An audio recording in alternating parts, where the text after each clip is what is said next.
Indonesia sebagai negara berkembang turut diikuti beragam permasalahan sosial yang tak kian mereda. Akar dari permasalahan sosial di Indonesia adalah kemiskinan, kurangnya kesempatan kerja, kurangnya akses dari fasilitas publik menyebabkan ketidakmampuan dalam memenuhi kebutuhan material dan sulit untuk berkembang ke arah yang lebih cukup finansial.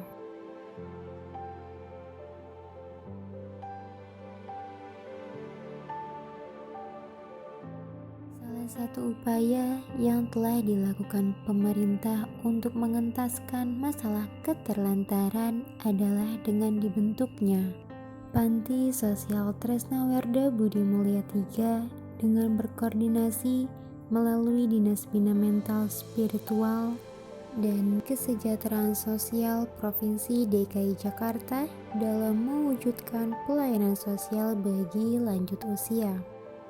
Didirikan pada tahun 2001, beralamatkan di Jalan Margaguna nomor 1, Gandaria Selatan, Cilandak, Jakarta Selatan.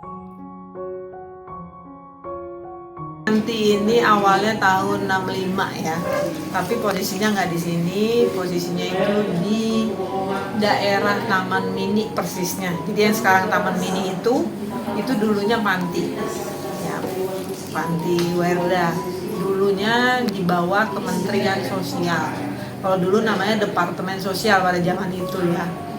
Nah, tahun 65 mau dibangun Taman Mini, akhirnya digeser.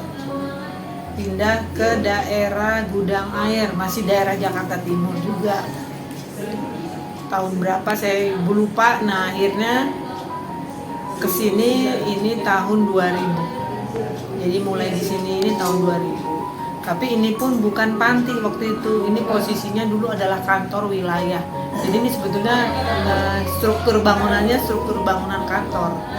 Nah, tapi karena waktu itu Departemen Sosial dibubarkan, akhirnya ini dijadikan panti.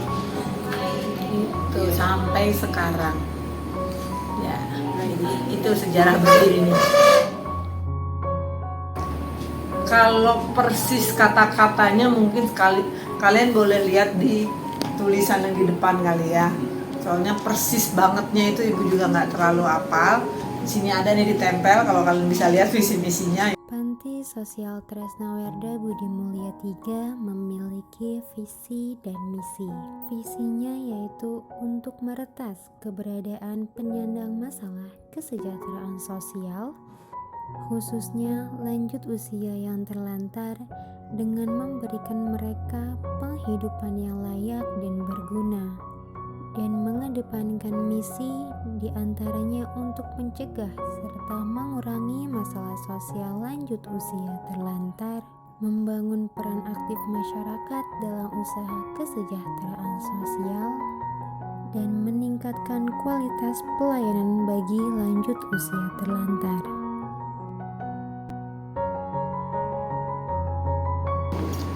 Jadi paling atas kepala panti, di bawah kepala panti ada Kasubag TU, tata usaha.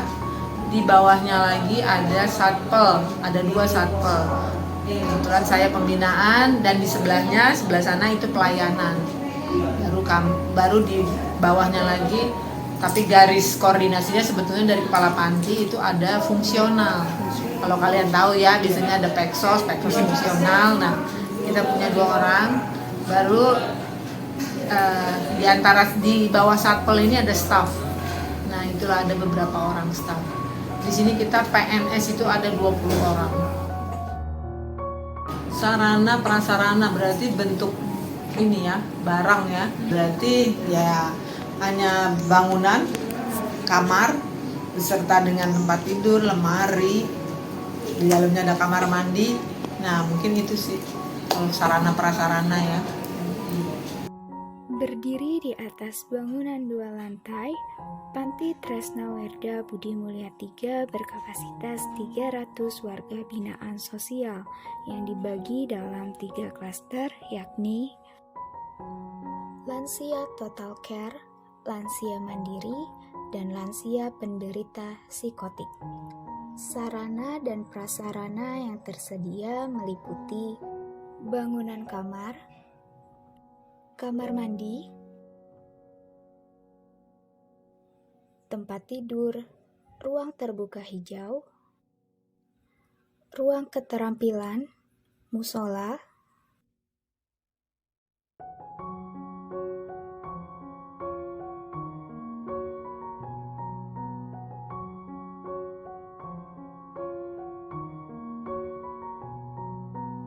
serta alat kesenian.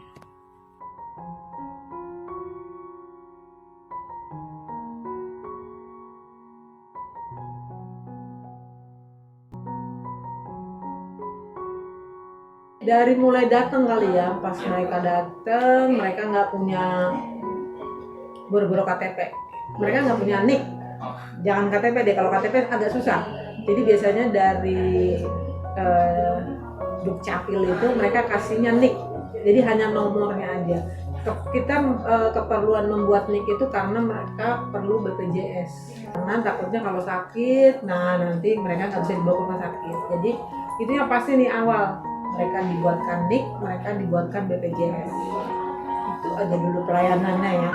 Kalau yang memang ada kaitannya dengan pada saat mereka datang. Nah kemudian setelah sampai di sini, ya mereka pasti menikmati fasilitas di sini, ya kan, dari mulai sandang, pangan, papan, dan kemudian kalau mereka punya keluarga, kita home visit.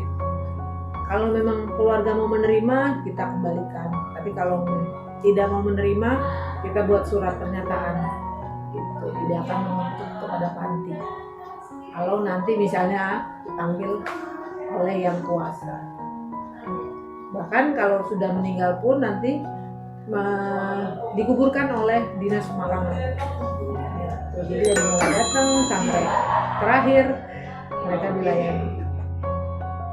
Kita punya jadwal dari Senin sampai Jumat. Kalau Sabtu Minggu kita libur. Soalnya biasanya dulu nih sebelum COVID biasanya banyak bakti sosial, banyak bikin acara. Tapi setelah COVID ya kurang lebih 2 tahun ini sepi. Gitu. Jadi kalau untuk aktivitas bedanya kita Senin sampai Jumat. Intinya sih pokoknya bimbingan rohani, bimbingan fisik, keterampilan, kesenian. Ya intinya sih itu sih kakek-nenek. Tapi itu juga tergantung kondisi mereka. Karena kita di sini punya 3 klaster. Yang total care, yang renta, mandiri, dan juga yang psikotik. Sebenarnya sih bukan tambahnya, karena memang bimbingan rohani pasti selalu ada. Cuman mungkin tadinya nggak terlalu. Jadi misalnya yang diajarin ya kayak gitu. Nah kebetulan kita sekarang ini ada dari Basnas 4 orang. Nah jadi mereka lah yang membantu kakek nenek juga untuk baca tulis, pengajian. Nggak usah yang masa pandemi deh, masa biasa aja. Kita punya WBS-nya yang kakek nenek yang psikotik. Kalian tahu kan psikotik ya? Nah, ya walaupun sih tidak mengganggu ya, mereka jadi hiburan kita karena lucu gitu kan kadang-kadang. Cuman ya itu, bagaimana nggak kesulitan coba orang psikotik itu kan nggak nyambung. Kita ngomong apa, dia jawabnya apa. Disuruh makan harus dikejar-kejar dulu, ayo sini makan. Nah jadi nggak usah bahas yang COVID dulu deh, yang biasa aja udah susah gitu kan. Nah itu jadi kadang-kadang psikotik ini ya itu susah untuk diajak komunikasi, tapi jadi hiburan buat kita di sini. Gitu. Karena nanti kalau kalian lihat di depan pasti ntar ada aja yang joget lah, yang apalah, tapi ntar ujung-ujungnya minta rokok. Nah itu ya itulah kakek nenek kita. Mungkin bukan supaya tidak terkena, tapi ya mungkin waktu awal-awal juga semua kaget pasti ya, langsung tutup, lockdown, gerak gitu kan langsung. Makanya buat anak PKL juga waktu itu sama sekali nggak bisa masuk gitu, jadi sempet kita tutup sama sekali. Cuman ternyata nggak ngaruh, karena apa? Mobilitas kita petugas ini kan keluar masuk. Gitu. Jadi kita juga bingung ini sebenarnya masuk dari mana gitu, tapi memang intinya kita sudah lockdown, terus kita petugas tetap mobile, tapi juga kakek nenek ada yang sakit. Akhirnya mereka juga kita rujuk ke rumah sakit Durensawit. Nah, yang pulang dari Durensawit inilah yang membawa waktu itu. Jadi yang kita tahu ya waktu itu, jadi waktu si kakek ini pulang sudah sampai jadi 2:30 dia sampai, 2:30 kita dikabarin hasil positif, tolong diisolasi. 2 jam dia udah ngiter. Wah, makanya pada kaget, wah mesti gimana nih, ya udah kita isolasi. Tapi kan area satu ruangan itu akhirnya di searching. Ya ini akhirnya ya udah terbagi 2. Ini yang mau yang positif, ini yang negatif taruh di sini. Ya pokoknya ini udah diacak-acak semua deh. Diacak-acak ini maksudnya dalam rangka ini diputus gitu ya, diputus jaringannya. Tapi tetap aja kita dapat akhirnya 190 orang kena COVID. Karena dari satu orang. Tapi ya kita nggak tahu. Yang kita tahu dari 1 orang. Tapi kita yakin kita petugas ini kan juga mobile.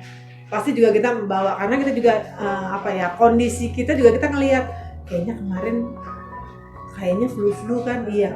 Tapi sekarang udah meninggal. Jangan-jangan dari kamu nih ya. Jadi emang kita menduga juga gitu. Tapi ya mau nggak mau itu akhirnya ya kita semua vaksin 1, vaksin 2. Bahkan kita kemarin udah booster yang petugas.